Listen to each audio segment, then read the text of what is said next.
Norėčiau pakviesti į tokį renginį, kur 5 valandą kultūros namuose vyks. Tai čia Punske? Aha, čia.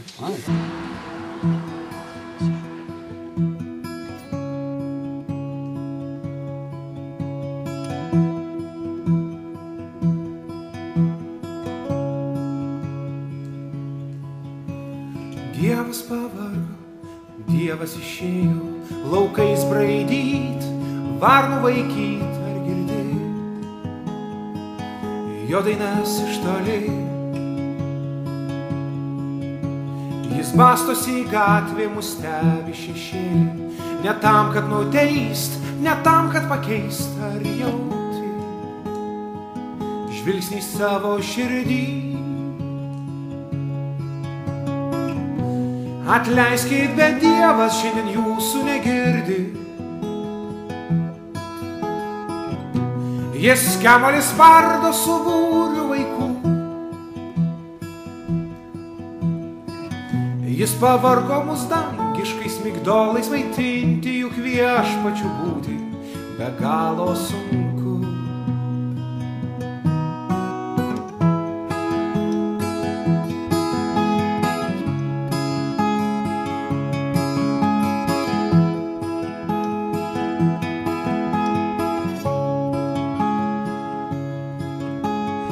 Dievas ligonių nelaiko už rankos, nesiklauso maldų, nebegirdi keiksmų, ar žinai,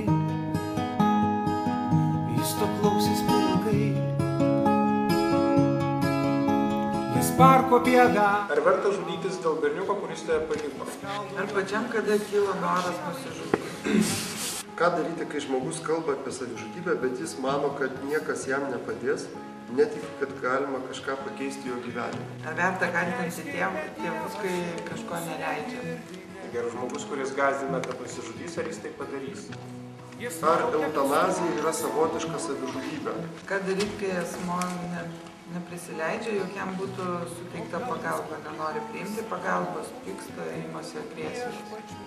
Aš turiu tokį, nežinau, čia provokacinį klausimą.